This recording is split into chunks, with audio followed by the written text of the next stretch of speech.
Well, welcome everyone. Welcome to Optometric Education Consultants National Webinar Series. Tonight we're going to have Joe, my partner, be our speaker. He's going to be doing neuro-ophthalmic disease rules that you and your patients can live by. So what can we say about Joe? Joe worked at Nova Southeastern for 28 years, 2 days. He was one of the original professors at Nova. It was about April of 2020 that he moved to Sarasota to work in Venice Beach and Sarasota at Center for Sight. You're going to find out that this is one of Joe's passions is neuro. He kind of takes a complex subject and turns it into, clinical useful data. Joe is one of the original founders of the Glaucoma Society and the Retina Society. Let's see what else. Joe was also ranked #1 in US Newsweek magazine a year ago. Joe is a gifted writer. He's a gifted speaker. He loves teaching neuro now. So, Joe, I think you're hearing your round of applause out there, your virtual round of applause. I'm going to let you take it and do neuro-ophthalmic disease rules that you and your patients can live by. Well, thanks, Craig. Looking forward to this. I always enjoy doing it. Thank you for the kind introduction. And I do want to mention that Greg was also on the Newsweek list of top optometrists in the country. So congratulations to Greg as well. All right. Well, here are my disclosures. I am on the Speakers Bureau and I think the advisory board for Bausch and Lomb. I've created the presentation myself. I've got no financial interest in anything, and everything has been mitigated. Of course, Greg and I are co-owners of this platform, Optometric Education Consultants. Now, also, I want to point out in my other disclosures, I'm in a large medical surgical practice. I'm not in an academic referral center. I do the neuro op in our practice for optometry and ophthalmology and for our referral network.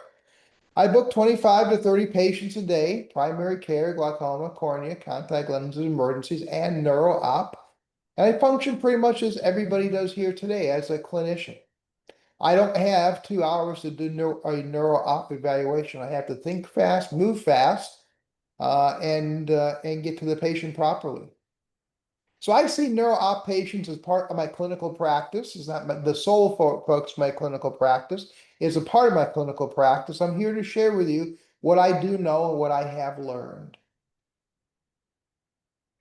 Now, when it comes to managing patients with neuro-ophthalmic disease, we do have to understand some anatomy. We have to make sure we can't diagnose certain things when pieces of anatomy are not even close to one another.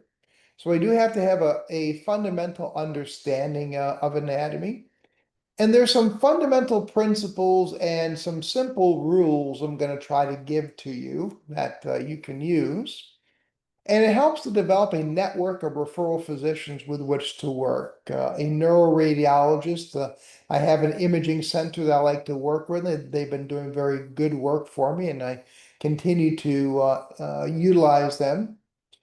Got some neurologists in my area that I'm familiar with that we can share patients in my practice. Because of insurance, there's a cadre of internal medicine PCPs whose name I hear from. I hear a lot, and I'm sure they hear my name. So, when I need something, I can reach out to either them or their medical assistants on patients that we're sharing.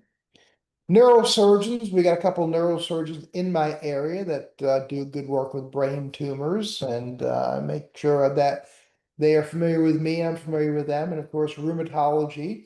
And probably what I see most are the rheumatologists, and that they're sending a lot of patients my way. Now, we all have philosophies, and I've got a philosophy that if you follow several fundamental principles and a couple simple rules, you can figure out 90% of the neuro op that comes into your practice. So I'm going to try to give you the basics. And with it, I think, my philosophy is you can figure out about 90% of it. And I'm going to give you a personal case to prove my point. And the patient is actually my mother-in-law. And some time ago, several years ago, my wife and I were speaking in Australia, and we went down for a work vacation in Australia for a speaking engagement. And my mother-in-law was house sitting at the time, and my wife made arrangements for her to go to Novus College Optometry for an eye exam. Now, something I don't recall what it was went a little bit sideways, and I think they weren't satisfied with her best potential vision, so they ran a visual field test on her, and it came back abnormal. So one morning we wake up, we're in Australia, and there's an email from a colleague saying that they found something or thought something was a little bit off. So they ran a visual field on my mother-in-law, and they had what appears to be a bitemporal defect. Now, of course, my wife was sick with anxiety because I think we all know what a bitemporal defect is suggestive of. That's chiasmal compression, likely from a mass. But unfortunately, they did not send us the visual field. And because we're across the date line, it's kind of difficult to communicate from Australia to Florida. So it took another day before they actually got the field to us in an email. And I'm trying to, you know, for us to enjoy our time down there, and my wife is anxious. I'm trying to calm her down. Like, we don't know what's going on. They said it appears although she has this. Let's wait until we see it. And then next day we got the visual fields. The visual fields look like this. All right. I can see their point. It is bilateral. It is temporal, but it actually looks about equivalent above and below the horizontal on each side. And when I look at the grayscale, I don't really see anything that's impressive to me. And for me in neuro-op, I always look at the grayscale because the grayscale will show you some neurogenic patterns that you may miss if you just look at the pattern deviation. But as I'm looking at this, yeah, it is bi and it is temporal, but a mass is going to start in one direction or the other on each side. I'm not impressed by this. In fact, to me, this actually looks like an enlarged blind spot. So I asked my wife, does your mother have funky looking nerves? And she really couldn't tell me. So I seemed to calm her down. I was relaxed about this. This looks like a disc anomaly to me. So let's get back, and when we get back, we'll take a look at it. And I get her in, and there it is. She has pretty significant myopic nerves and true tilted disc syndrome. And tilted disc syndrome is it's really a congenital coloboma. And just knowing that we're looking at in a large blind spot, I knew we were dealing with something like this, and this was not a tumor, and this was not a true bitemporal defect, and we have a disc anomaly, and we have the field loss that goes along with it, and for me, all is well. Now, my wife, does, have a little bit of concern about this, and she wants to make sure that I'm sure. And my wife is an optometrist as well, and we work together in practice, and she wants to make sure that I'm sure. And she kept needling me. Are you sure my mother doesn't have a brain tumor? Are you sure? I said yes. It is well known that tilted disc syndrome can give a pseudo bitemporal defect. And I told her, if you don't want to listen to me, it's well published in the literature. And I pulled up an article. It said right there. Bitemporal visual field defects mimicking chiasmal compression in eyes with tilted disc syndrome. It's there in the peer review literature. You don't just have to believe me, it's published. Coincidentally, I'm the one who wrote it. But my mother-in-law is fine, of course, and I don't want to, and I'm not taking anything, and I don't take anything lightly. I don't want anything, bad to happen to my mother-in-law, and for the most part. Anyway. A rule to understand is congenital optic nerve anomalies can have sometimes very dramatic visual field loss. The challenge is trying to determine, is a field loss from this nerve anomaly, or is there something else going on? Unless we have long-standing visual fields to compare against, it can be challenging, but understand a funky nerve can give a funky field. So the case is a 41-year-old male who had complained of blur at distance, but was correctable to 20/20 with a little bit of a myopic correction. He had some constricted confrontation fields. There's no afferent pupillary defect. Pressures were normal, but there's some questionable disc pallor with very small cups. Now, he revealed that he had an MRI of the head years ago, but he doesn't remember why. He can't remember what the reason was, and maybe it's because I had headaches. I don't know. So he was not a very good historian. So we take a look, and these are the optic nerves, and not so much pale, but they're kind of waxy in appearance. And if you look at the vessel branching pattern, it's not really what I call a bifurcation here. It's more of a trifurcation where the vessels are not so much branching out deeper to the lamina, they're really more kind of branching out almost on the surface of the nerve. And when you see these unusual branching patterns, that is an early suggestion that this is a patient who has got a congenitally anomalous nerve to begin with. All right, we take a look at some of his findings, and on the OCT, there's a depressed nerve fiber layer in both eyes, and in the right eye, there is an abnormal ganglion cell complex, whereas it looks a bit better in the left eye. And we take a look, and what we can see is a small, very crowded nerve. We have Brooks membrane opening deflecting downwards in each eye. And that tells me that we're looking at something that is disc papilla related.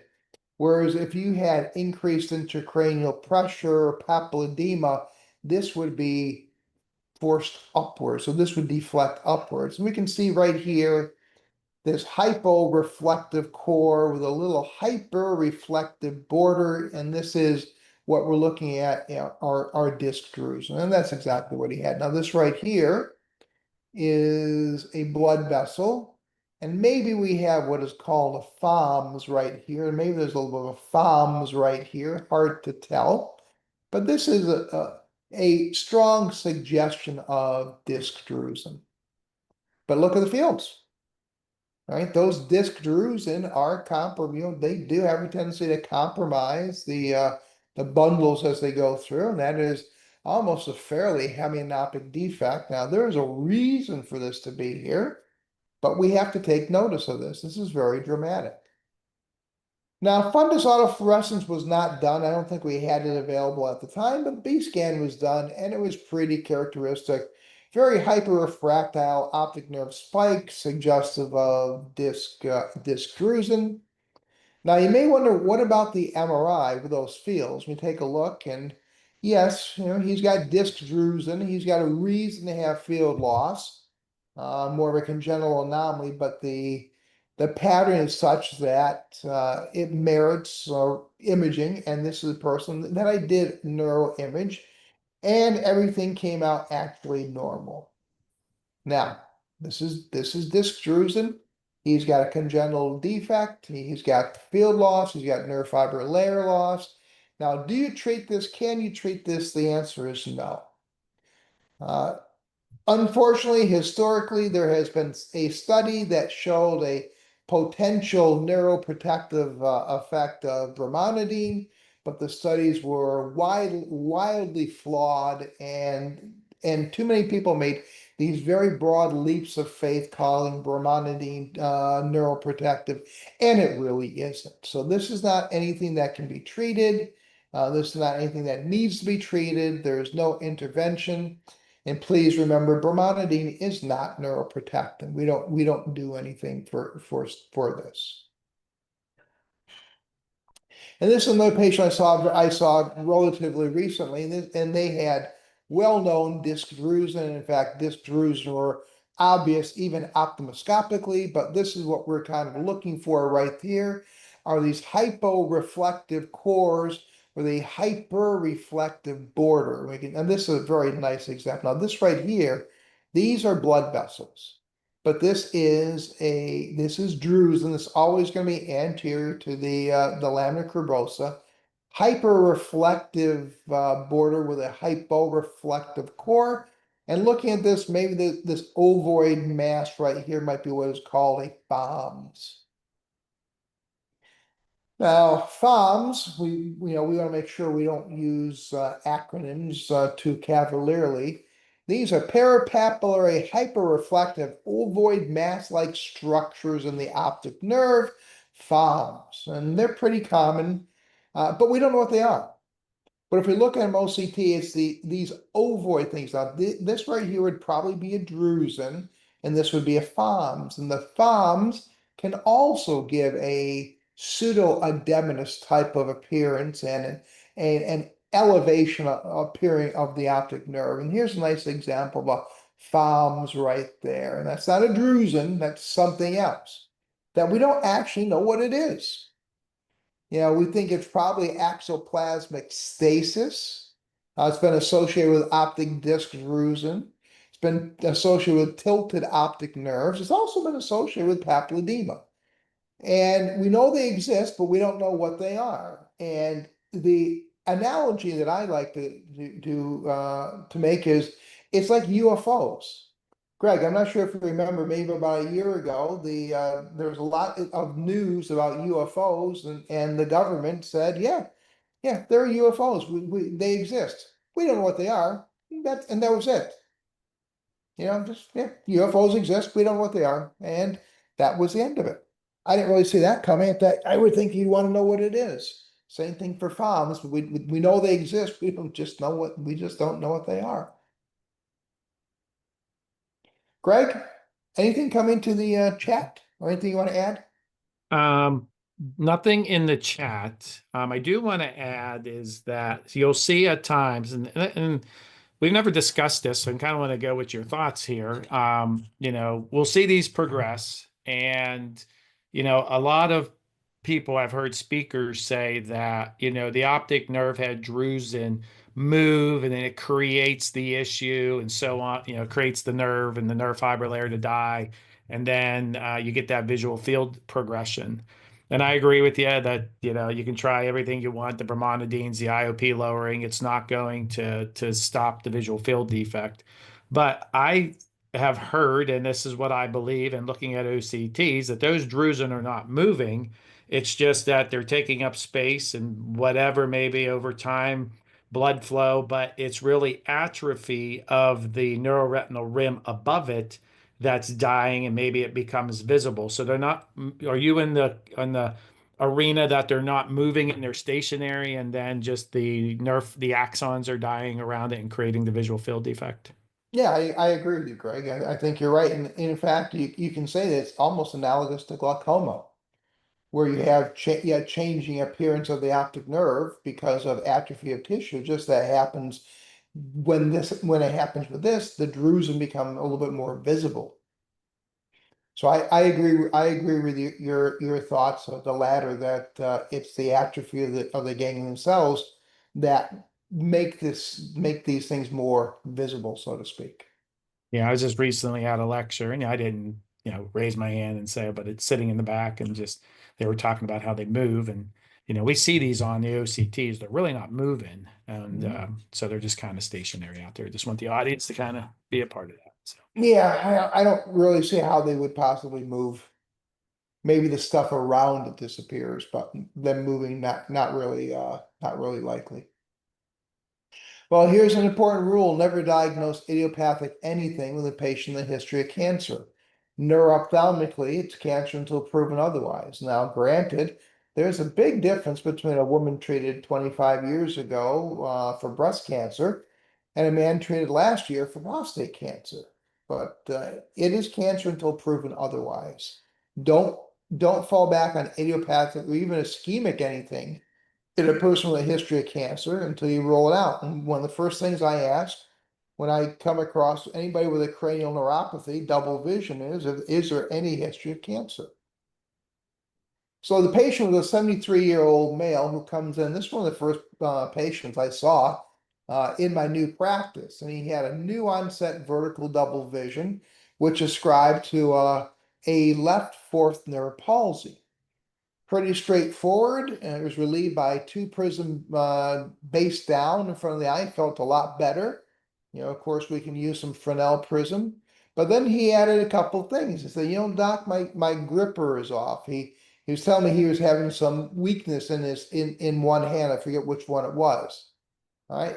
That's a hemiparesis. He's got weakness.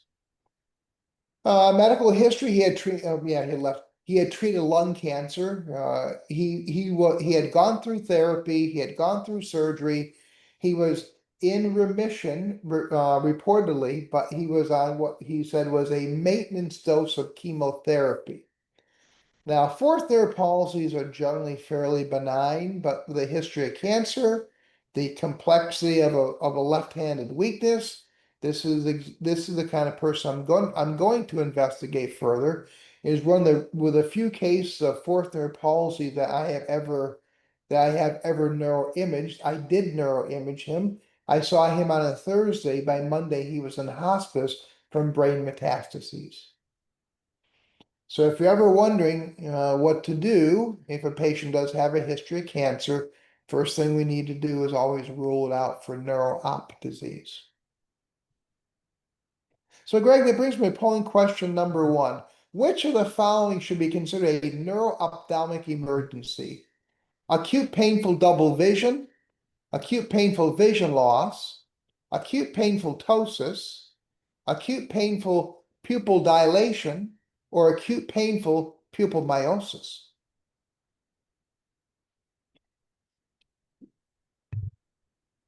Polling question is open. Nothing much going on to the chat. All right.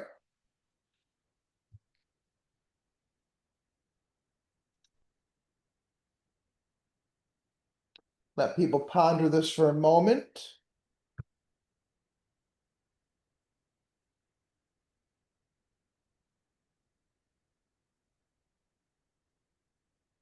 Okay, they're rolling in nicely here. Excellent. Remember, everyone, this is part of that synchronous part. Please try and find that polling part and answer the question or weigh in. Remember, the chat box is open.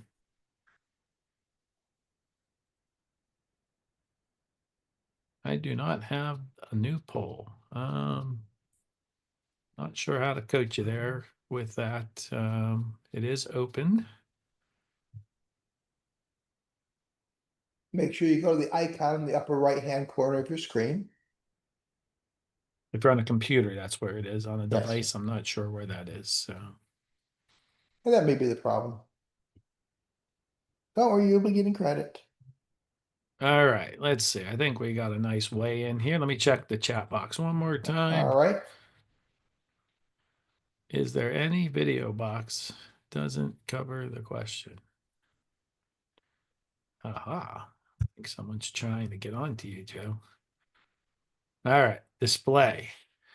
All right. The three winners are acute painful double vision. We got acute painful vision loss, and acute painful pupil dilation. And then 6 and 7%. Those were all about 25 to 30, about equally distributed. And then we have acute painful ptosis and acute painful miosis at 6 and 7%. So, Excellent. Well, I was kind of hoping maybe for an even split of 20% across anything, because acute painful anything is a neuro-ophthalmic emergency. Acute painful double vision, it could be third nerve palsy. Acute painful vision loss, temporal arteritis. Acute painful ptosis could be Horner syndrome for carotid dissection. Acute painful dilation, aneurysm. Acute painful miosis, carotid dissection, vertebral artery dissection.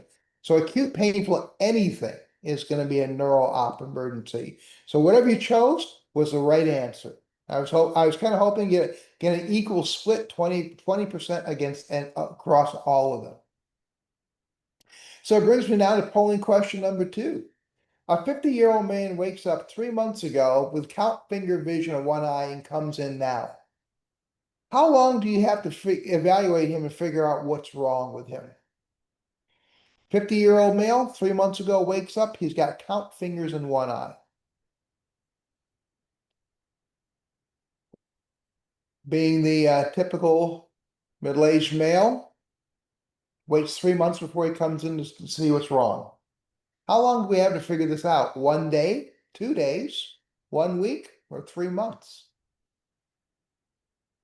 So Joe, just to clarify, you were going back to the count fingers. He said he just woke up 3 months ago and really Hmm. couldn't see out of the eye. Nothing has changed since then, but he decides to come in, or Yep. was the count fingers just kind of recently? Nope. 3 months ago, he woke up, couldn't see in one eye. Okay. And And decides to come in three. now he Didn't get comes. it didn't get better on its own, so he comes in 3 months later. Yeah, Yeah, that's yeah, he presents promptly 3 months later. that sounds about right. Hmm. I thought it would get better. All right. People are weighing in. Let's see if there's any questions.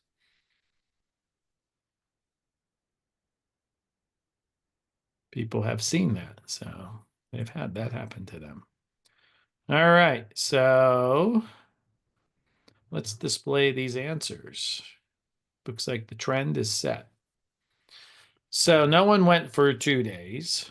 We have 44% as the winner going for 1 day. 1 week is 31%, and 24% is your third winner at 24% is 3 months. So 24%, 3 months, 1 week, 32, and your winner is 1 day. Excellent. Well, I thought the way we set this up, more people would bite. Yeah, you got 3 months. It's been like this for 3 months. So the rule, he's a 46-year-old male. He woke up 3 months ago not being able to see out of his right eye. We can see profound disc pallor. He's a light perception. The other eye is 20/20, disc pallor, no other concurrent findings. His last medical exam is unknown, probably by his pediatrician. He has no medical history that he knows of. And he actually saw one of my residents who didn't contact me. She got nervous and didn't really quite know what to do and sent the patient to the ER immediately. Now, how long do we have to get this worked up? We got about 3 months. It's been like this, unchanging. There's always exceptions to rules, but always remember the urgency of evaluation is dictated by the duration of condition. You have sudden vision loss of 1 hour duration, you've got an hour to figure it out. You got double vision of 3 days, you got 3 days to figure it out. You have visual field loss of 2 weeks, you get 2 weeks to figure it out. You have something that's been there for a year, you're normal. Go ahead, go away. There's something wrong with you. So overall, however long something's been there is about how long you got to figure things out. Now, this is all about rules, and we have to obey some rules, and we're gonna work through this one. This was a 57-year-old ocular hypertensive patient referred to me for an evaluation. Low risk, probably low 20s, OCT, optic nerve, all perfectly normal. So let's take a look at this patient. And we can see they're large nerves with large cups, robust. There's no neuroretinal rim pallor. We cut the nerves in half. The bottom looks like the top. The nerve fiber layer looks very good. This is a person I saw for a couple visits to check the pressure a couple times. Low to mid 20s, average pachymetry, good visual acuity, no pupil defect, no disc pallor, no abnormalities on the nerve fiber layer. And I was really about to just dismiss the patient. And probably one of the last things that I decided to do is bring the patient back one more time for a pressure check and do the visual field. And the fields were a bit of a surprise, and this was the field that came back. So we have to think, where is the lesion? One eye is perfectly normal, and one eye has got this dense, less than zero hemianopic defect. And is this the quintessential junctional scotoma of Traquair? And superficially, it certainly does look like that. Now, what is a junctional scotoma of Traquair? If we look at the visual pathway, we've got the temporal fibers not crossing, and the nasal fibers are crossing. And the junctional scotoma of Traquair is a hemianopic defect in one eye only. And that virtually is always a mass lesion, an adenoma, pituitary adenoma or a meningioma. So if we have something here, a lesion right about here, all right. So we have a bit of a split. It's not it's not quite to the chiasm, it's just pre-chiasmal, not getting any nasal fibers, so we're going to have a nasal defect. Or if we have a lesion right here, getting the nasal fibers, but not the chiasmal fibers, very, very posterior orbit, anterior to the chiasm, we're going to get a temporal defect. And these are the junctional scotoma of Triquar. It's virtually always a mass lesion. Now, here's an issue. All her other structure was normal. There's no disc pallor, there's no nerve fiber layer loss, there's no pupil defect, there's no color vision defect. It just doesn't make sense. So what do? We repeat the field. Repeating the field, she looks like this. So the lesion was nowhere. Now, how did this happen? This was back when I was teaching at university, working with students. And the patient had never done a visual field before.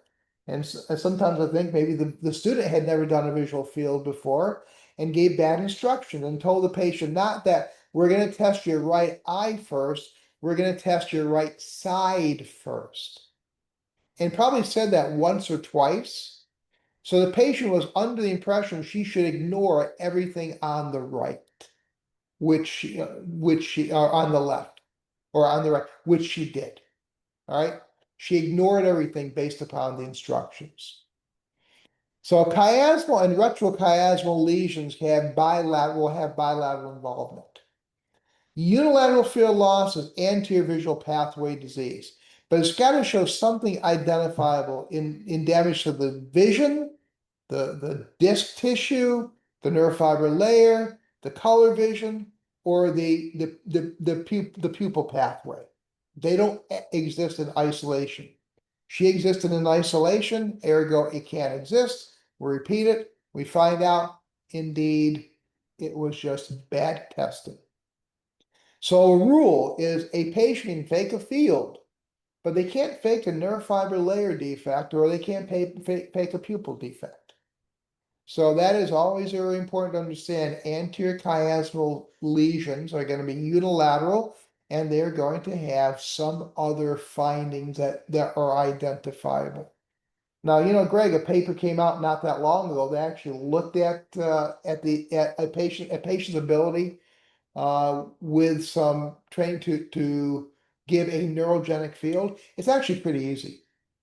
Patients can actually turn in hemianopic defects or bitemporal defects or binasal defects.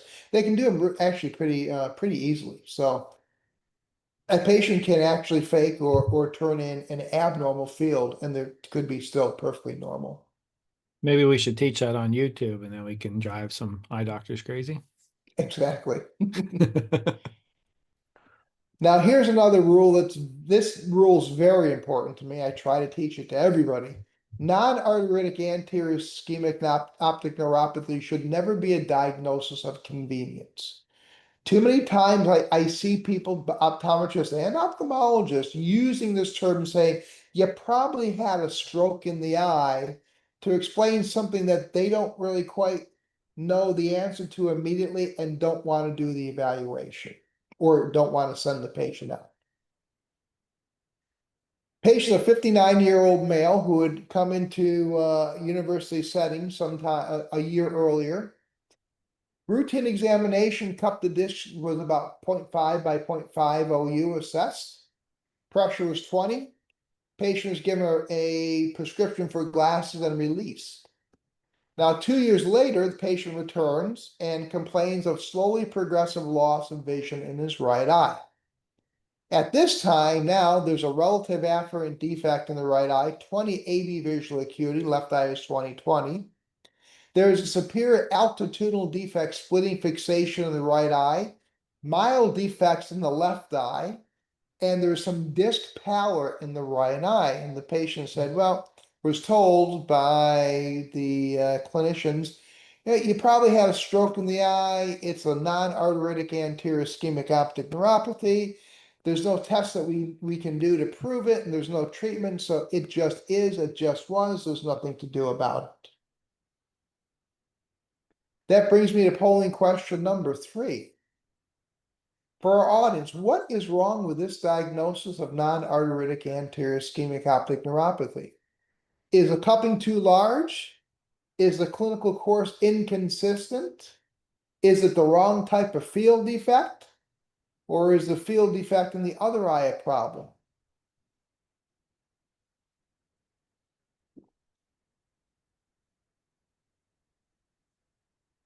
So 5 by 5 in an exam a year or 2 years earlier, pressure 20, now has slowly progressive loss of vision 20/80, disc pallor, an afferent defect, superior defect in one eye, and a bit of a defect in the other.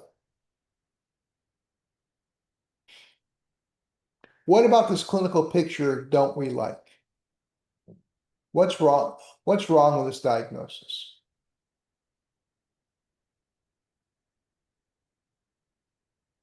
Everything looks caught up in the questions. Right?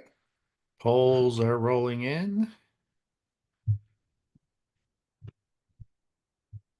We'll display the answer here shortly.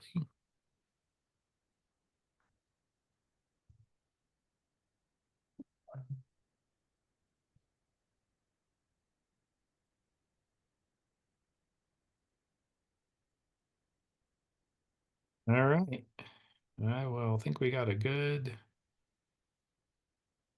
I think the trend is set here, so we can display. So cupping is too large, 6%. Now just went to 7%. Clinical course is inconsistent, 38. Along with, that was B. And along with 39%, 37 just went to B. So your winner by 2% point is the visual field defect in the other eye. And then 17% for wrong defect, field defect wrong. So as you go A, B, and C there, Joe, 7%, 38, 17, now 38. So B and D are tied. Excellent. Well, the answer is all these are wrong. So anything you chose was a correct answer. None of this is good. Non-arteritic anterior ischemic optic neuropathy, the 97, 98% have a 0.2 or less CD ratio. The cupping is too large. It is a relatively apoplectic or sudden type of situation. It's not slowly progressive. And it is 6-1 inferior defect, not superior defect, and it should only be affecting one eye and not both eyes. So when I got a chance to see the patient, the pressure was 23. This is not the patient, this is representative, where somebody had gotten lost and called this area right in here the cup, and really that was shallow cupping at 95%. So the CD was really 95%. The other eye was 80% very shallow cupping. The nerves were misjudged. It was actually undiagnosed glaucoma, and over the course of 2 years, that patient lost fixation in the right eye. But to just cavalierly say this clinical picture is consistent with non-arteritic ischemic neuropathy is not correct. Don't make diagnosis of non-arteritic anterior ischemic optic neuropathy in glaucoma patients. Non-arteritic ischemic neuropathy is a disease of non-cupping. Glaucoma is a disease of cupping. They don't go together. And we always understand there are diagnoses of exclusions, AD's tonic pupil, pseudotumor, Bell's palsy, non-arteritic ischemic neuropathy, Tolosa-Hunt syndrome. These are diagnoses of exclusion. They should be your last diagnosis, not your first diagnosis. Give you a nice example, Greg. Last week I saw a patient with a tonic pupil. This will be in December's lecture. Here's temporal arteritis. So there are other things that cause these type of clinical appearances. 48-year-old male has a painless loss, visual field loss, a left eye, 20/20 in each eye, but notice this field loss when he woke up. Type 2 diabetic, hypertensive, has a new onset inferior arc scotoma, and has a small crowded disc at risk in the right eye, a crowded hyperemic swollen optic nerve in the left eye. And this is a clinical picture of how non-arteritic ischemic optic neuropathy should look. So how non-arteritic anterior ischemic optic neuropathy will present? There should be ischemic risk factors. They may not all be known, but they should be there. Hypertension, diabetes, atherosclerotic disease, high cholesterol, sleep apnea, patients who might be using the Ozempics or the Viagras. 6 to 1 is going to be an inferior visual field defect and is arcuate like glaucoma, not altitudinal. 6 to 1 inferior, we don't know why, there's no anatomic explanation. And there'll be a hyperemic swollen nerve and a disc at risk in each eye.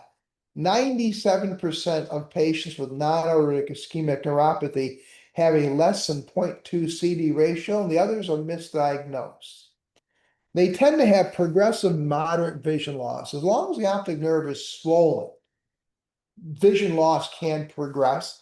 They usually are about the 2060 to 2080, usually run somewhere between 2020 and 2200. Going worse than 2200 is not very typical. It is typically bilateral. Bilaterality is extremely uncommon.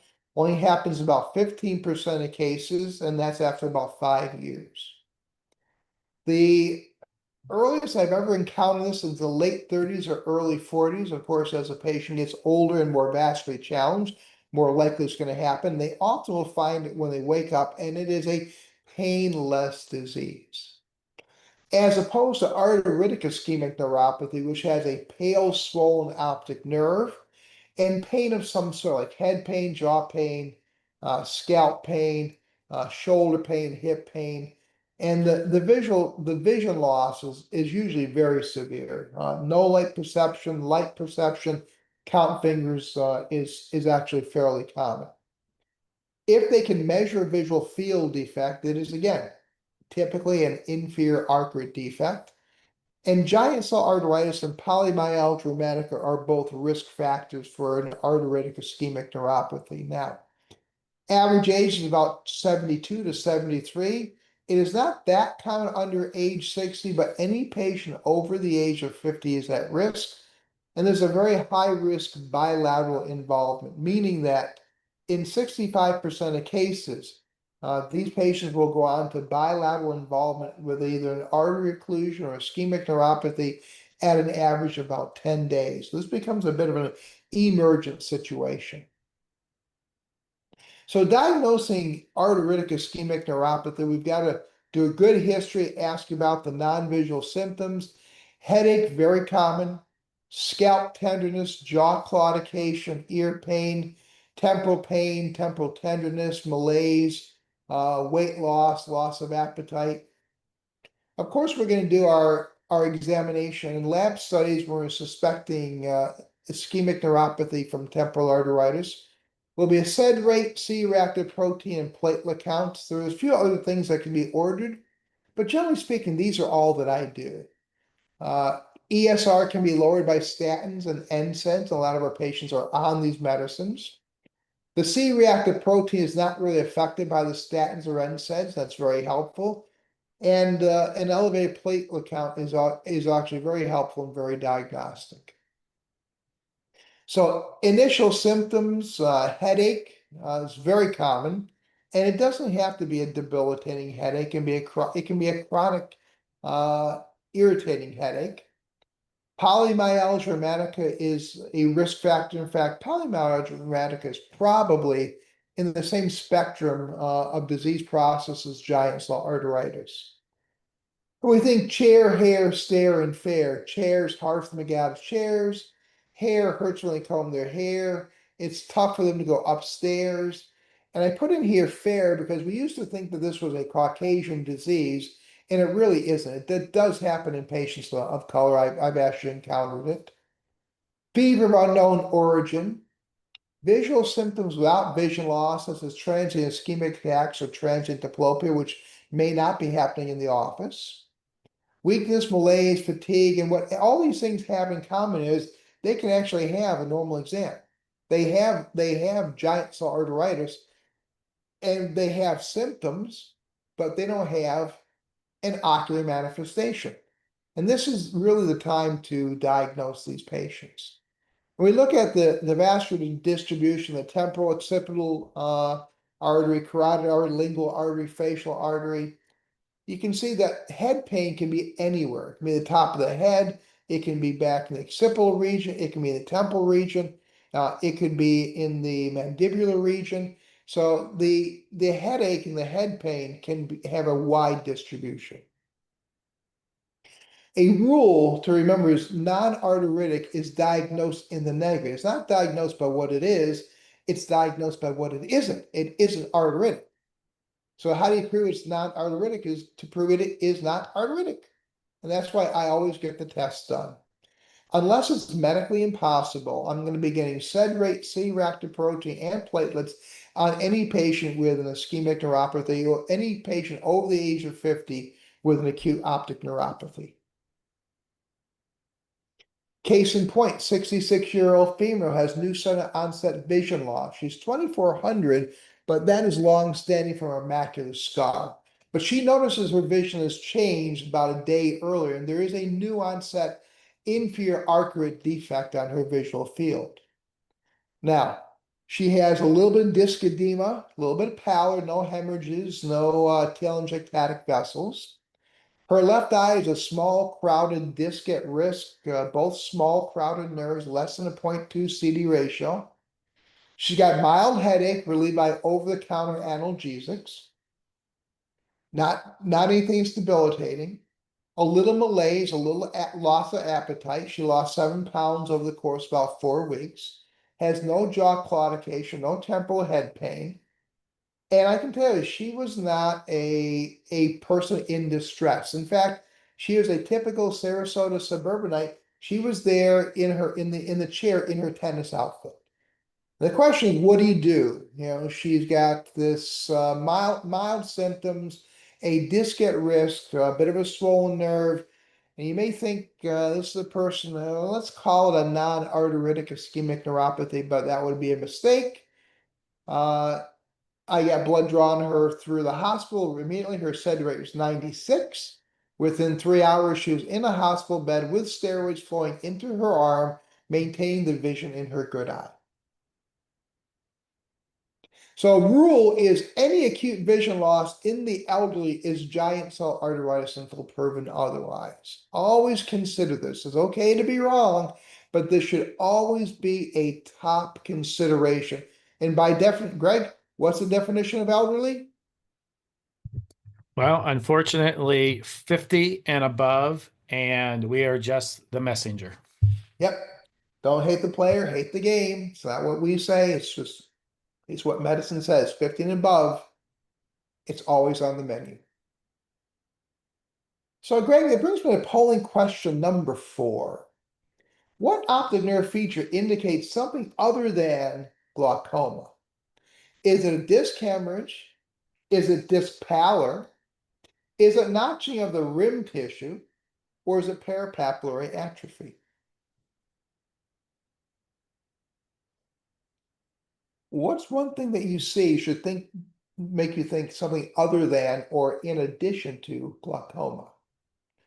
Is it the disc hemorrhage, the disc pallor, notching of the rim tissue, or parapapillary atrophy?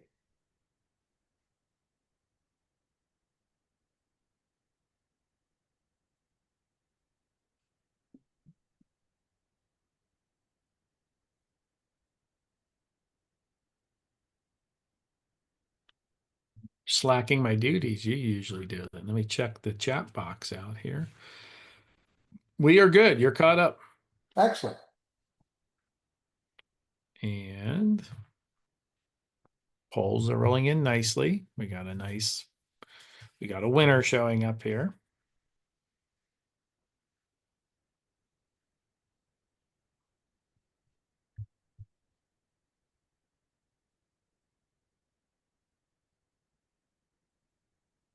All right, I think we got a nice trend here. So All let's right, good. display.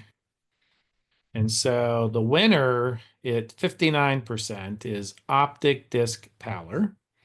And then D is peripapillary atrophy at 21%. Close is disc hemorrhage at 17%.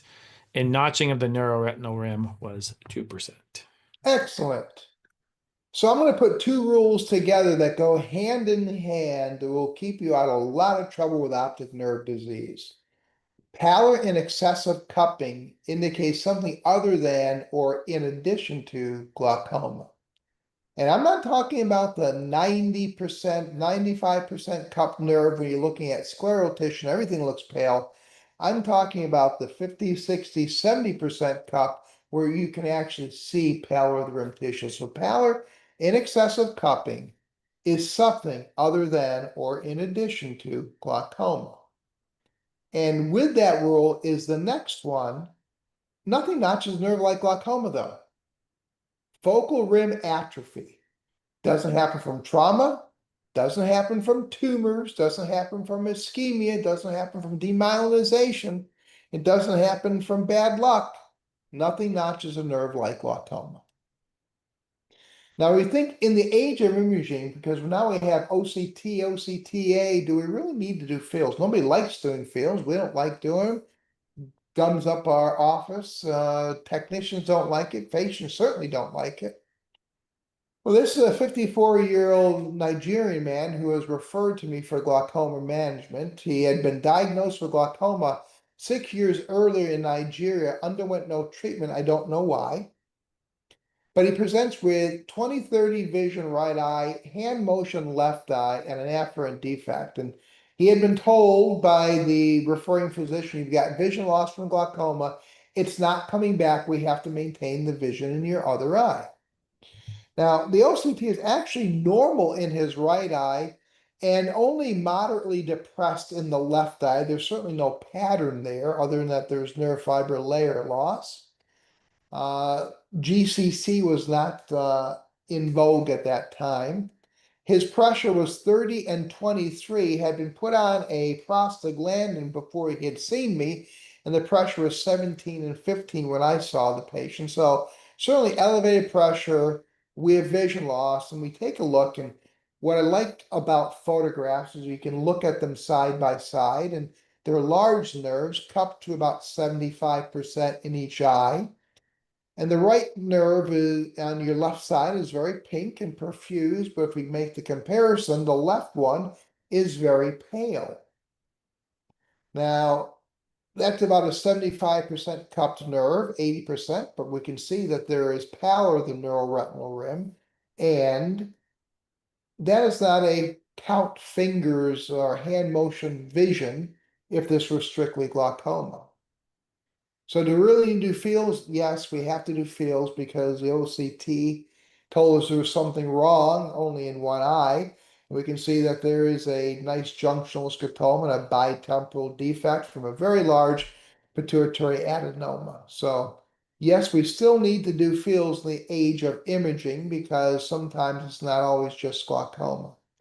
But the neuroretinal rim pallor was the key. So always do fields for any cases involving the optic nerve and look at the grayscale. The grayscale for neuro-op disease is extremely helpful. Now here's a patient. Sometimes glaucoma gets complicated. Here is a patient of mine that I've been managing for glaucoma for several years, 70-year-old male, diagnosed with glaucoma, well controlled. And then one day he has an auto accident with a concussion and loss of consciousness. And he told his primary care physician that he was losing vision, or he had gaze-induced amaurosis fugax, meaning that when he looked in a certain direction, his vision would gray out or black out. Now, his PCP referred him urgently to a neuro-ophthalmologist, and I can tell you that gaze-induced amaurosis fugax, or vision reduction looking in a certain direction, is very suggestive of a retrobulbar mass. That there's something in the orbit that doesn't belong there. There's only so much room. Patient looks a certain direction. There's excursion of the optic nerve. It comes into contact with something that doesn't belong there. blood flow cessation, apoplasmic flow cessation, vision blacks out. Now they go back and they look in another direction, everything starts to reflow, their vision comes back. Very, very suggestive of a retrobulbar mass. Now, the neuro-ophthalmologist did a complete evaluation, thought the same thing, ordered an MRI. It came back negative. There's nothing in the orbit. And at that point, he said it was likely psychological vision loss. And that's a very dangerous term because we're not psychologists.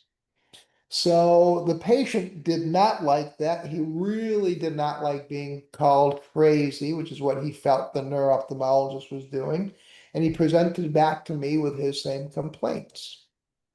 Now we take a look at the optic nerves, and what do we see? He's got some parapapillary atrophy, relatively small nerves. We can see compromise of the neuroretinal rim superiorly and inferiorly in the left eye, some compromise of the neuroretinal rim here, so he is definitely notched, and the nerve tissue is pink and perfused.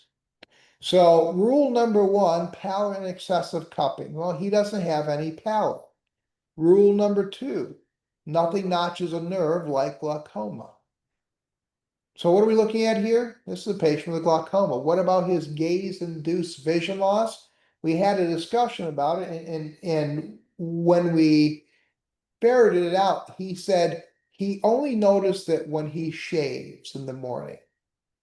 And when he shaves in the morning, I said, can you demonstrate it? And we actually had a projection system. So he got off the chair, he pulled the mirror down. I don't think that mirror is ever straight again. And he starts to do something like this. He said, yeah, I just lost it. Well, let's look at his visual fields. What do we see in his visual fields?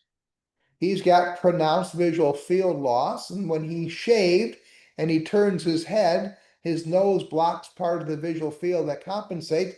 He's looking into his paretic field of gaze from the glaucoma, and that was it.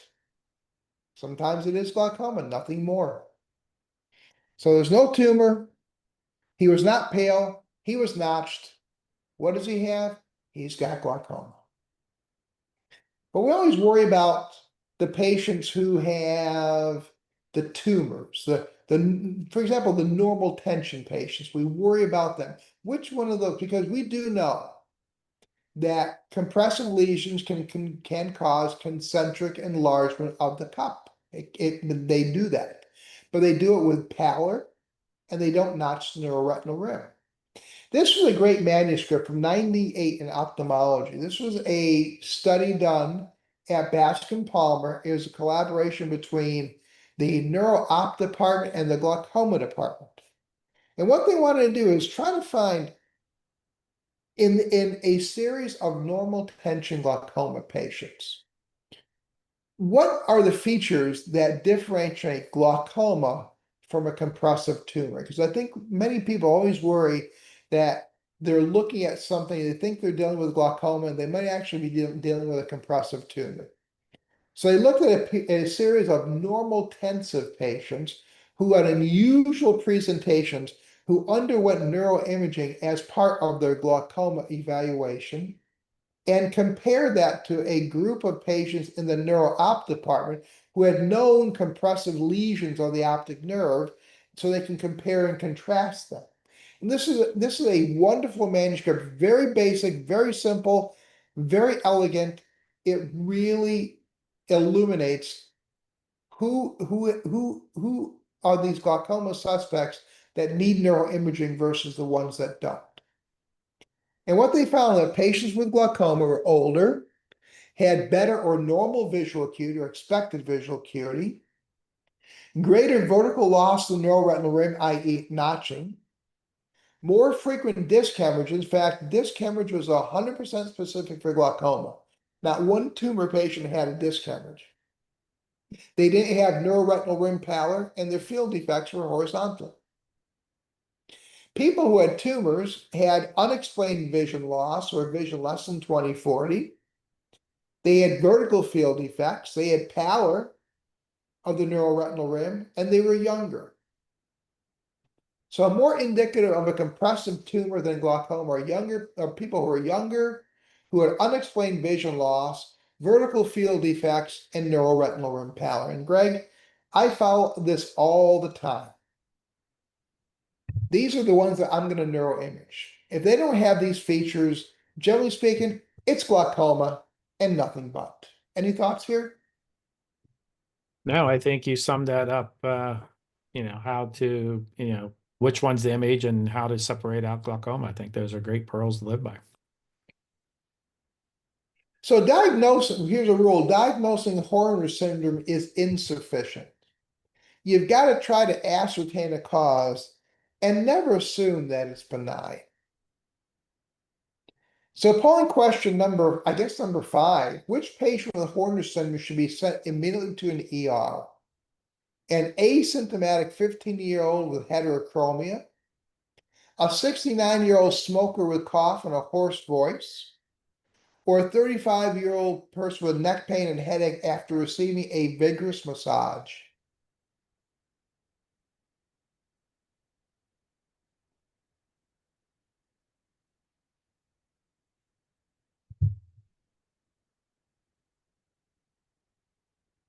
Quiet evening tonight in the chat room.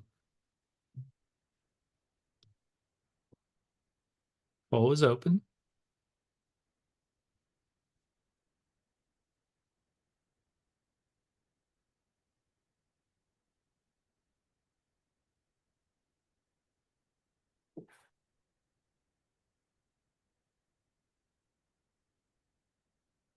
Let a few more roll in here. Keep this synchronous, live and synchronous.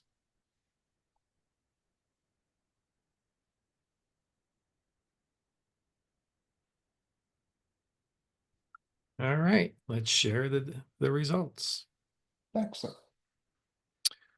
Okay, 5% are going with A, 34% are going with B, and your winner is 63% now with C.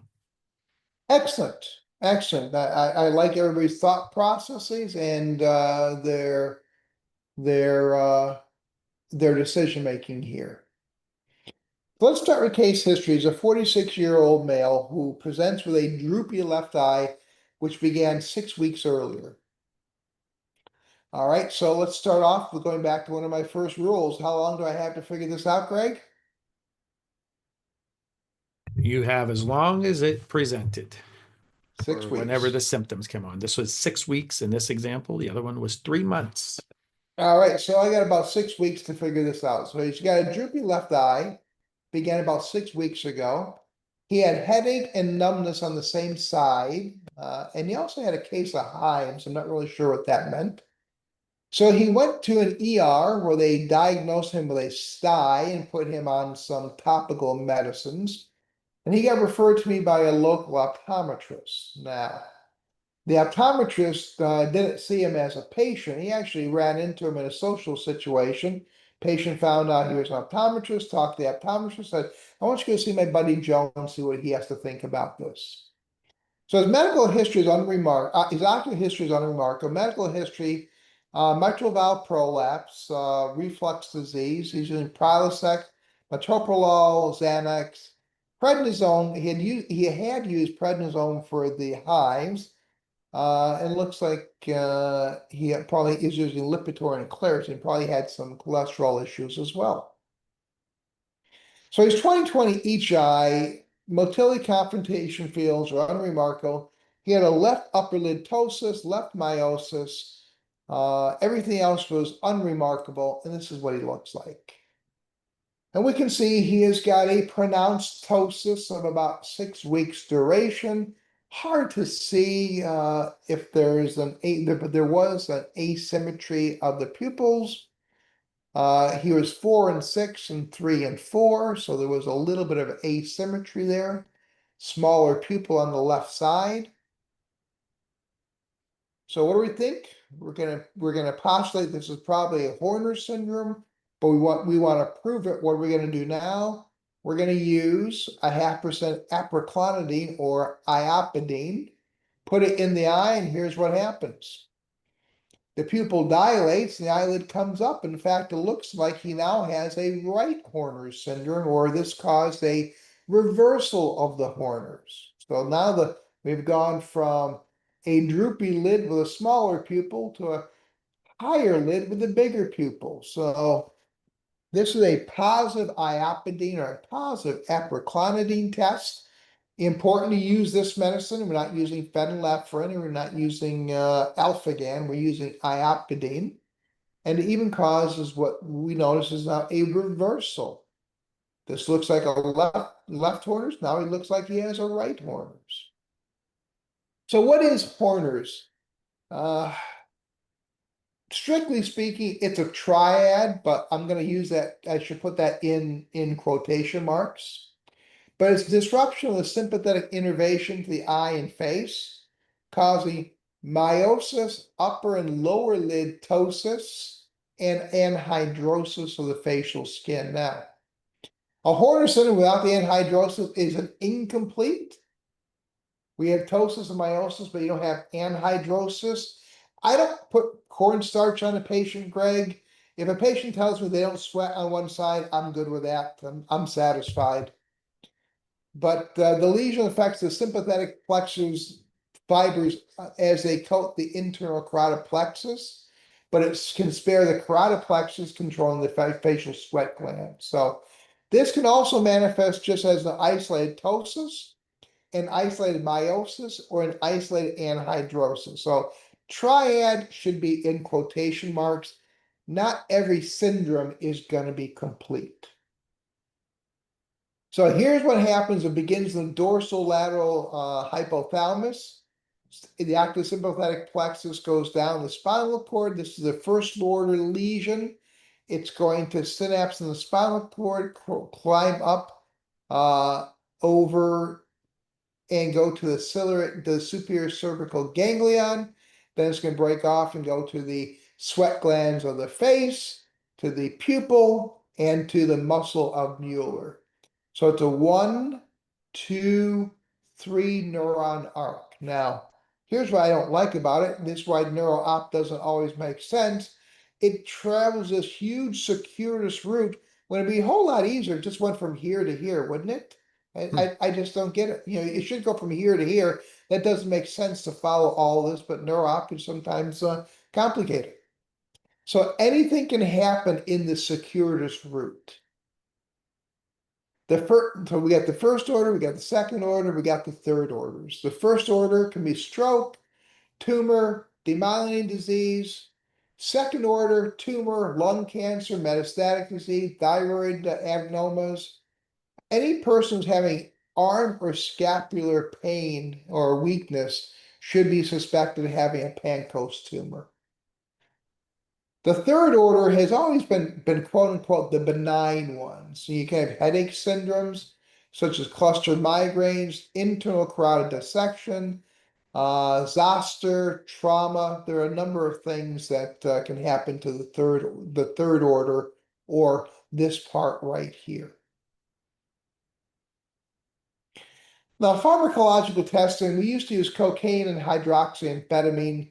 Cocaine would what it would do is prevent reuptake of acetylcholine. And if the whole pathway was not working, there'd be no acetylcholine, so the pupil wouldn't dilate. Now, hydroxyamphetamine would kind of milk out the acetylcholine and would cause a dilation. We can't, you know, cocaine is not practical. Hydroxyamphetamine is not available. And it really didn't matter because bad stuff happens and everywhere along this pathway. We now use aproclonidine or iopidine. It was a poorly received glaucoma medicine that didn't work terribly well, but it's an alpha 2 agonist, but it has weak alpha 1 properties. Now, brimonidine does not. Phenylephrine does not. It's aproclonidine. Alpha 2 agonist, but weak alpha 1 receptor properties. And in this situation where the sympathetic plexus has broken down, those postsynaptic receptors are starving for neurotransmitter. So they become very, very, very super sensitive. This works on denervation supersensitivity. So something even with very mild alpha 1 properties will have a dramatic effect. But it takes a little time. Excuse me. It takes like 36 to 72 hours from the onset for it to become this super sensitive. So the Horner's people will dilate, normal people will not. The normal lid won't do anything, the abnormal lid will come up. And this reversal is more classic and diagnostic than the cocaine testing. So working patients like this, it's good to have a targeted workup, like knowing where the lesion could be. If they have neck and face pain, we're dealing with probably a carotid dissection, we know where to look. If they got facial paresthesias, we're probably looking at middle cranial fossal disease. Now, if we don't have an idea where to look, the necessary workup for a Horner syndrome is very complicated. It involves 3 scans. You need an MRI brain lobes and chiasm with and without contrast with attention to the middle cranial fossa. CTA or MRA of the head and neck to rule out carotid dissection with vertebral artery dissection. And an MRI of the neck and C-spine, which includes lung apex and brachial plexus, looking for a lung cancer. So these patients need to be imaged from chest to head, and these are 3 scans. If you can't remember that, you can always just ask or suggest Horner's protocol or image the sympathetic system.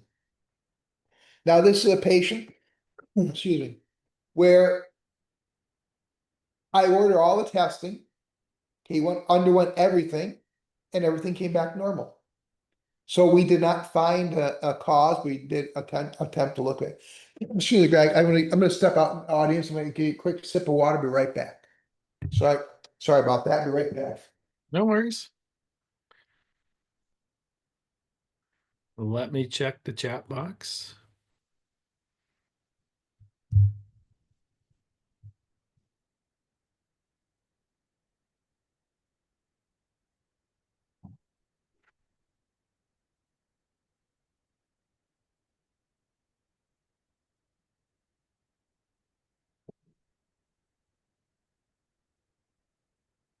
Are we good? We're good. We have a question whenever you have a chance, but I'm ready. you can pick up with, you want me to do the question? Go ahead. It's a good question. Do you put the iopidine in both eyes or just the smaller pupil eye? I have actually heard I have heard both ways. I generally put it in just the suspected eye. But if you make a mistake, you forget, you put it in both eyes. In a normal eye, nothing's going to happen, and it generally happens pretty rapidly. I've seen this work in about 10 minutes. In fact, I had one patient who was a retired physician, was the last patient of the day, in for a suspected Horner syndrome. Very pleasant person. I had no reason to put the patient out in the dilating room. So I put the drop in and I was talking to her. And as I was talking to her, I could actually see the eyelid raise like right in front of me. It took about 4 minutes. But what we have to worry, You're all caught go ahead. up. All You're right. all caught up. What we have to worry about here is a carotid dissection. It's a linear tear in the vessel wall. So this is a 3rd order Horner syndrome that you will have some sort of head pain, eye pain, neck pain. It's acute. And when that happens, we're looking at an internal carotid dissection to prove it otherwise. So what happens is there's a linear tear along the vessel wall. It thromboses. Keep in mind that we got the oculosympathetic plexus with the internal carotid artery within the neck. And the issue here is it can embolize and go higher up into the vascular tree, into the retinal arterial or the cerebral arterioles. So this is the true emergency.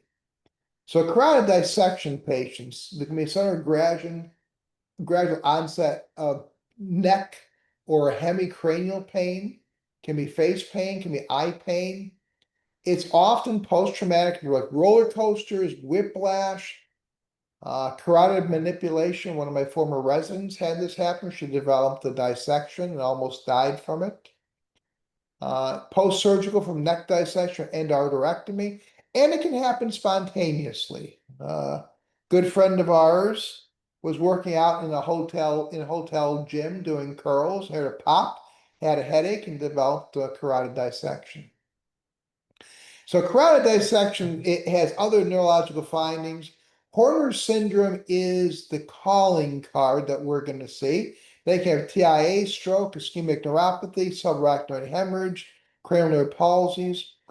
But in these patients with dissection, of those people who develop a catastrophic stroke subsequent, half of them will be within 6 days, 2/3 within the first week, almost 90% within 2 weeks. After 31 days, the vessel wall has repaired itself. They're at no longer, they're not at risk. What these patients need is to go to the ER when it's acute so they get stroke prophylaxis. These are people, they don't need neurosurgery, they don't need vascular surgery, they just need to heal. But while healing, they need to not stroke out. So a Horner syndrome from a suspected carotid dissection goes right to the emergency room. So dealing with Horner's, confirm it is a Horner syndrome with epiclonidine. Or we can do what is called a dilation lag. We have anisocordia, put them into a dark room, and over a period of several minutes, that defective pupil will slowly dilate.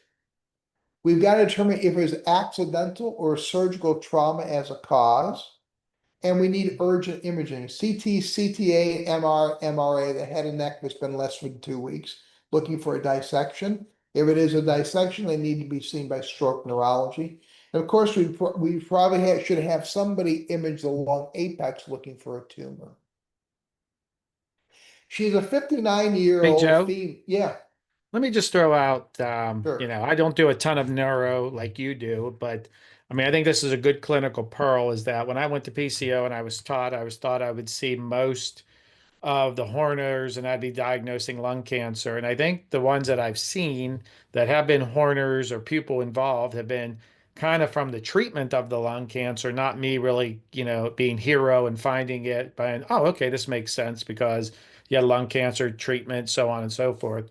Um, but the ones that I have had where I've been kind of the hero and diagnose it have been the carotid dissection. So I think the big clinical pearl here is if you have the Horners in your office, obviously it can be from a tumor, but I've seen most of them being from kind of the carotid issues, kind of like you said, the pops, and then getting them over to the ER to get kind of that platelet kind of management. I guess it would be that stroke therapy. But just what have you seen in your office? I guess does that follow the same rule? Yeah, so I have seen both, and we're going to talk about one in just upcoming now. I've seen both. We've always been trained to think, well, Horner syndrome, lung cancer, this is the worst thing. And it is bad, but the intervention is not as dramatic an outcome as what one may think. It's the acute situation where we're preventing stroke from a dissection is where we really can intercede and do benefit for the patient. But you're entirely correct, Greg. I share the same experience.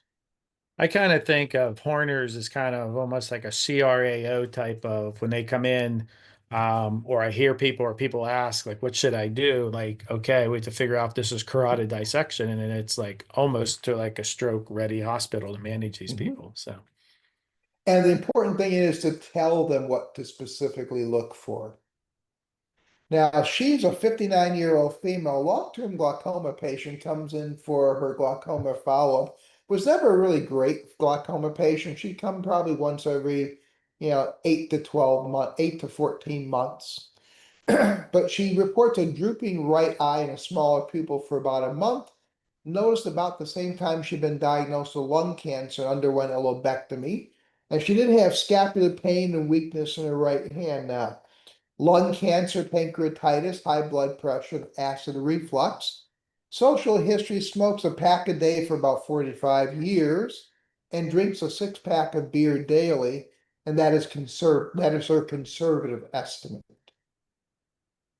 And we can see that she has a bit of a ptosis or dark eyes. We can't really see the difference in pupil sizes, but she definitely has a bit of a ptosis there.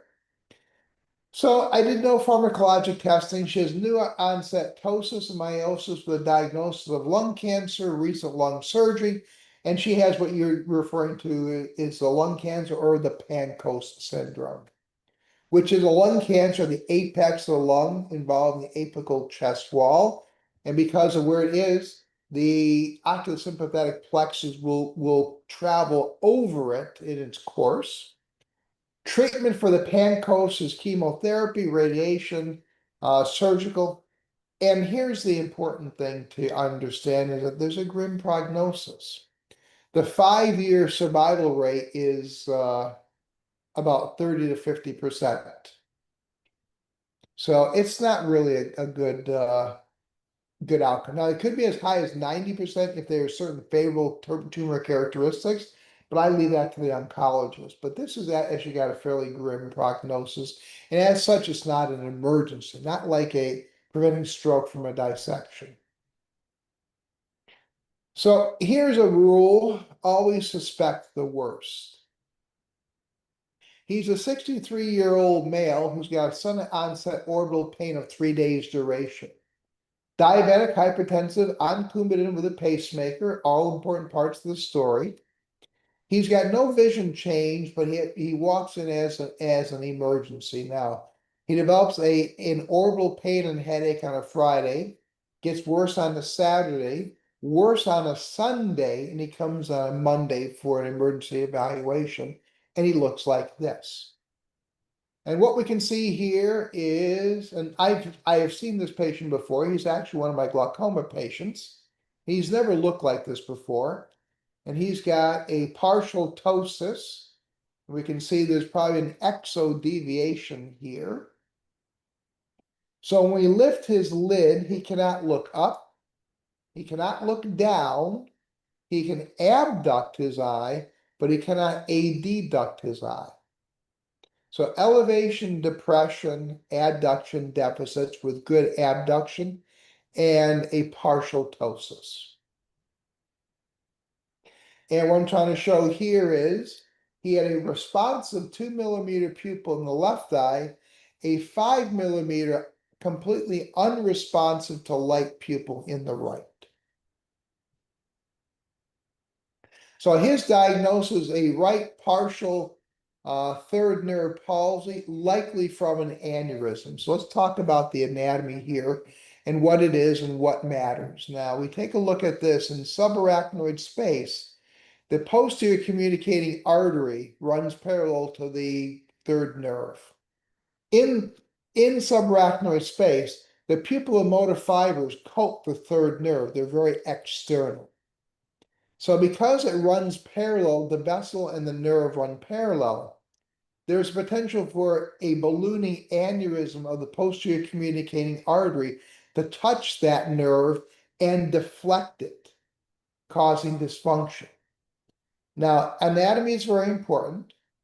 In this area, if the nerve and the vessel are fairly far apart, it'll take a large aneurysm to cause compression.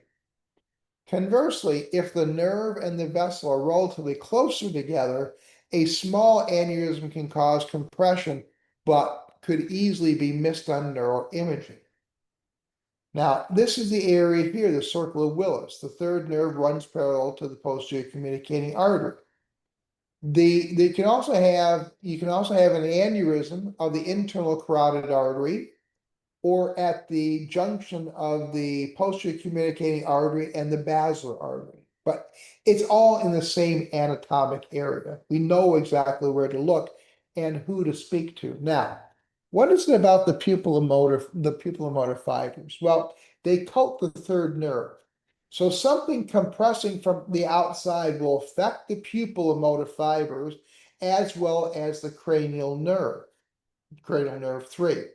So you'll have lid dysfunction, motility dysfunction, and pupillary dysfunction, internal pupillary dysfunction. Now, in people who are ischemic vascular, high blood pressure, diabetes, there can be an infarct of the vasovasorium to the core of the nerve, which will effectively incapacitate that nerve with ophthalmoparesis and ptosis, but there is a rich anastomotic blood flow around the area, so the pupil will be relatively preserved. Now, I can tell you that a compressing aneurysm or a tumor or an inflammatory nodule will not compress the third nerve, affect the pupil, and not affect the motility or the lid. An aneurysm will not give an isolated dilated pupil. Now, this diagram here I don't like, because this is depicting almost a type of pupillary dilation that we get with pharmacologic mydriasis. It doesn't look like that. It's going to be the 5 millimeter. It's not a 9 millimeter pupil. It's not a widely dilated. It is an anesochoric situation with poor pupillary responses.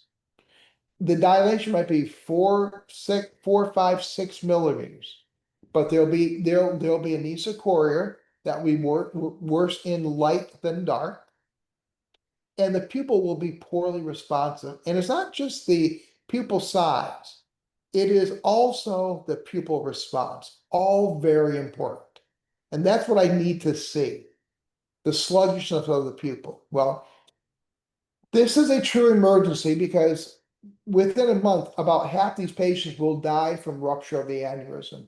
Blood fills the cranial vault, there's only so much room, the brainstem herniates down through foramen magnum, shuts down the respiratory center, the patient dies of respiratory collapse.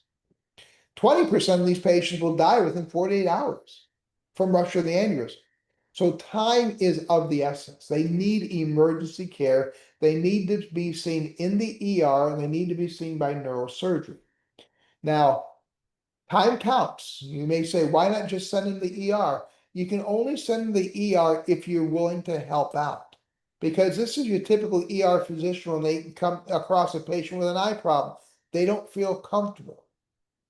So you don't send the patient in and say, the patient's got a little double vision, or the patient's got a little ptosis. You say they've got a posterior communicating artery aneurysm and will die if they don't get to neurosurgery. So diagnosis is pretty straightforward. I always send this patient and every similar patient right to the ER with detailed notes, my recommendations, and my cell phone. I mean, I will tell the patients, if certain things are not happening, you need to call me. And I call the triage nurse in advance, and I tell them, you're getting the Disney Fast Pass or the Lightning Lane. You're not gonna walk in, take a number, and wait. You're gonna get right on the ride. Call up and speak to the triage nurse. Patient's got a pupil involved right third nerve palsy, most likely cause intracranial aneurysm, the posterior communicating artery. I can tell you, every time I've said this, the same response comes from triage. Hold on for a second, let me get the doctor so that you can talk to the doctor, which is exactly what I want. I said he needs a CT and a CTA and a neurosurgical consult stat. He can't have an MRI because he got a pacemaker. I will say 45 minutes after he left my office, he was in a scanner. They found a leaking but unruptured aneurysm, confirmed the CTA. He was hospitalized for 23 days. He underwent endovascular packing of the aneurysm with coils. His ptosis improved, his motility and pupil did not change, but he did live, he did survive. So the rule, just because they stick their head in a tube doesn't mean that the cause will be found. In an ER, the first thing that they're going to do is a non-contrast enhanced CT of the head. Why do they do that? It's what they do. They're looking for a hemorrhagic stroke. To them, everything is nailed because all they have is a hammer. That is what they're looking for. So just because they stick their head in the tube does not mean the cause will be found. We can't just send them to an ER unless we're willing to help and share our expertise and what we think and what we know. The world's best neuroradiologist can't help you if you don't order the scan, order the right scan, and tell them what to look for. Now, pupil rules. Fixed and dilated, unresponsive to light or near, that's pharmacologic or iris trauma. All right, that is not an aneurysm.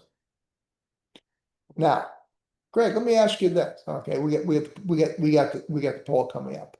So pupils must be, here's a rule. Pupils must be assessed in dim and bright light. Because there will always be some degree of room illumination that will extinguish anisocoria.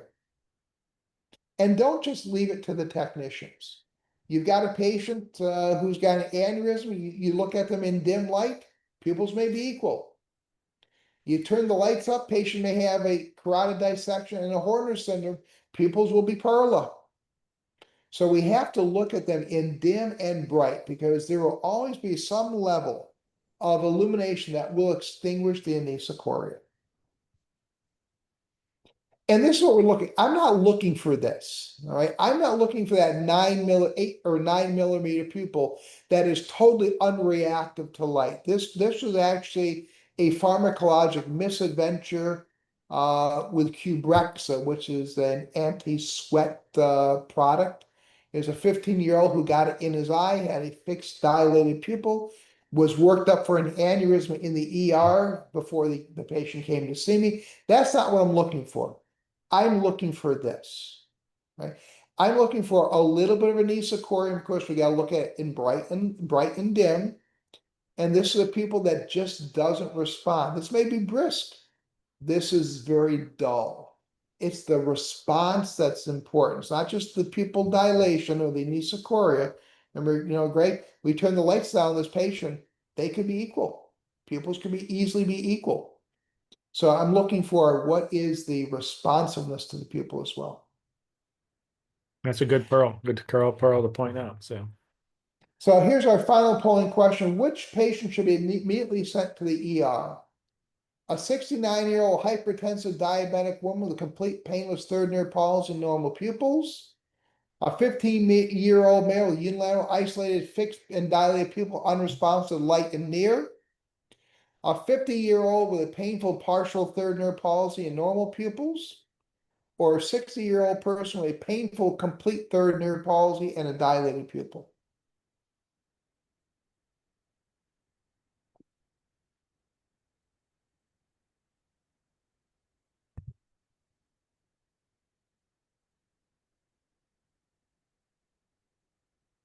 All right, we got a long question here. Let's see if I can get it to you. A 55-year-old with crowded disc syndrome, increased unilateral cupping and progression confirmed by serial photos and OCT. Diagnosis of low tension glaucoma, but unilateral presentation prompted referral to the ophthalmologist who said this is a crowded disc syndrome, not low tension glaucoma. What to do, observe, or resume with Alphagan for protection or other glaucoma med. Are you familiar with that term, crowded disc syndrome? Uh, I'm just guessing that. No, I'm not. I mean, I'm familiar with it. Not sure it can be used many different ways. I'm assuming that it's just a nerve without a cup. That could be, or they may be talking about a non-arteritic ischemic neuropathy. Right. So I think maybe if you want to put in there defined if it's just the crowded disc in a sense, I guess if you want to say micro disc, but that's what I would go with. A 55-year-old man with just a small disc, increased unilateral cupping with progression, confirmed with serial photos and OCT, diagnosis of normal tension glaucoma, but unilateral presentation prompted referral to the ophthalmologist who said crowded disc syndrome, not LTG. What to do? Maybe it's got a drusen in it. What to do? Observe or resume with alpha GAN for protection or other glaucoma med. Well, we know healthcare is not protective, so I would probably observe in a patient like that if there is no risk of loss of fixation. So what's our responses here? How are we doing here, Greg? Let me get back. I was checking them out, Mhm. making sure we're not missing anything, being synchronous. All right. Did I launch it? No, I did. Okay. Whew. All right. We have results. A is 1%, B is 11%, 5% is C, and the winner at 83% was D, a 60-year-old man with a painful complete third nerve palsy and dilated pupil. Excellent. Well, a 15-year-old with isolated dilated pupil is not an emergency. A 69-year-old hypertensive with a complete painless pupil sparing third nerve palsy will get neuroimaging, but not necessarily the hospital. But the partial third or the painful or the complete third with dilated pupil are both aneurysms until proven otherwise. And those last two, C and D, are the ones that will go to the ER. So risk assessment, isolated third nerve palsy, isolated dilated people, there's no risk of an aneurysm. Complete third nerve palsy with a normal reactive pupil in an older person with ischemic vascular risk factors is a low risk, but they will get neuroimaged, but the risk of aneurysm is actually very low. Partial third nerve palsy, irrespective of the pupil, because it's partial, it's evolving, there's a high risk of an aneurysm. And if they have a pupil involved third nerve palsy, it is an emergency, and that is an aneurysm until proven otherwise. And here's a very important rule that keeps getting violated all the time. Never dilate a patient with a third nerve palsy because somebody is going to have to look at it as well. If you're not going to be doing it yourself, somebody's going to look at that patient, and if they don't have the pupil response to assess, it's going to make it more challenging. Here's a 94-year-old male referred to me for a partial third nerve palsy, already dilated by a tech in another office. They said they were Perla, no APD, no pain, never had a headache in his life. He's got a pacemaker, he's hypertensive with kidney disease, and he's got a little bit of ptosis, subconscious hemorrhage that's meaningless, a little bit of an adduction deficit. So a diagnosis, partial third nerve palsy. I don't know about the pupil. I don't know how reactive it was, but the reported lack of pupil involvement, no head pain was helpful in my threat assessment. He was 94 years old. He was well past his life expectancy, but of course we don't want to be the people that prompt him toward his mortality. What this is a person with a partial third.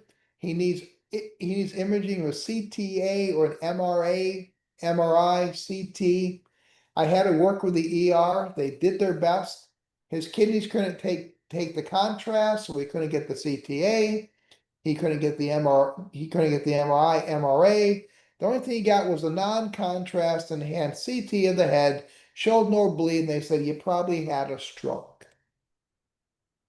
Within the week, he looks like this. He progresses on to a complete third nerve palsy. And we can see when I lift up, his pupils were indeed symmetrical and they were both equally reactive. If we take a look at him, this is exactly what I expect in a patient with an ischemic palsy. Over the course of a week, it will go from partial to complete. He can abduct, he can't adduct, he can't elevate, and he can't depress.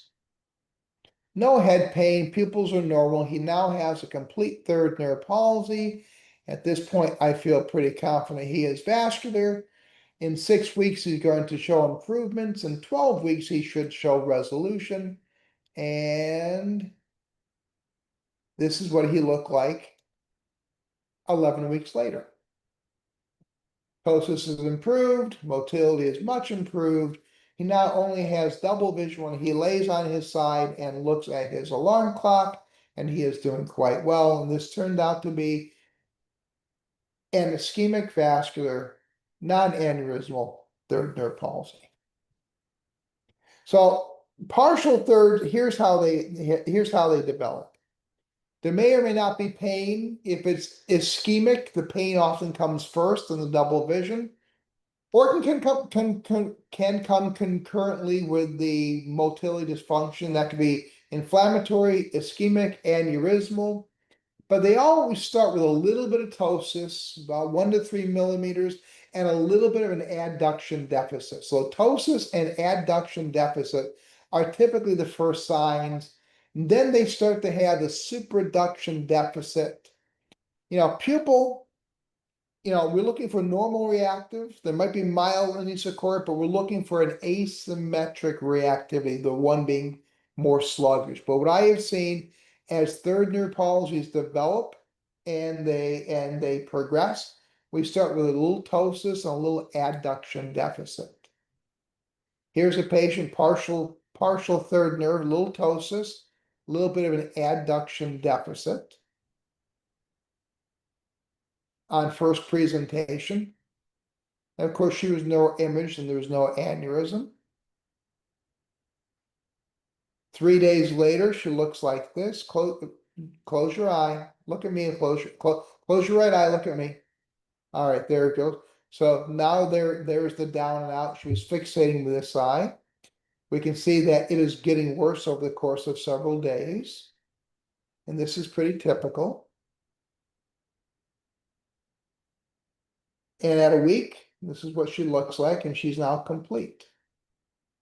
And this is the hallmark of an ischemic palsy. Pupils are symmetrical, they are normal, there's no anisocoria, they both react normally.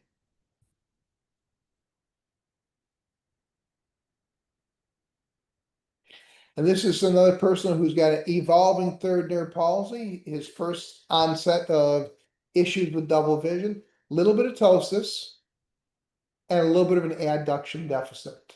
Looks up, a little weakness looking up. But that, Greg, that's how they all start.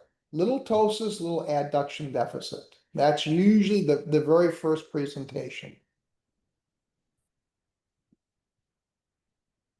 And this is what it looks like a week later. He is, of course, also ischemic vascular, no aneurysm, but of course, he was neuroimaged appropriately.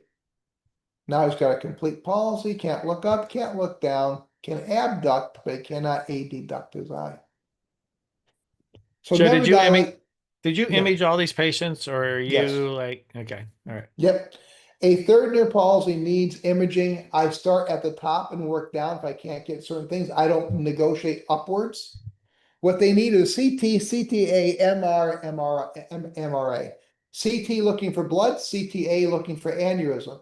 MR looking for things that may not be aneurysmal, such as a tumor or inflammatory nodule. And the MRA is the second bite at the apple in case the CTA misses the aneurysm. So they So, actually need all four. so when third nerves come in, just to kind of summarize, a third, fourth, and sixth, pretty much all the thirds are getting imaged. Yes. Fourth and sixes are not. Fourth and sixth are not. The one more likely to get neuroimage will be a sixth. But if there's a history of cancer, any of them will be getting fourth Yeah. and sixth will get neuroimaged. Yeah. So I mean, I know there's no hard rule, but a third coming in is getting imaged. Fourth and sixes are not getting imaged, but depending on history and Exactly. examination. Okay. But So that's what I kind of want to summarize is that what yeah, I've learned by listening to you over the years is that a fourth and sixth doesn't trash my day, but a third will because now I got to get them imaged. It doesn't yeah, trash my day, but it kind of trashes that hour. So and as I say, I don't start at the bottom and negotiate my way up. Well, let's get an MRI, then maybe.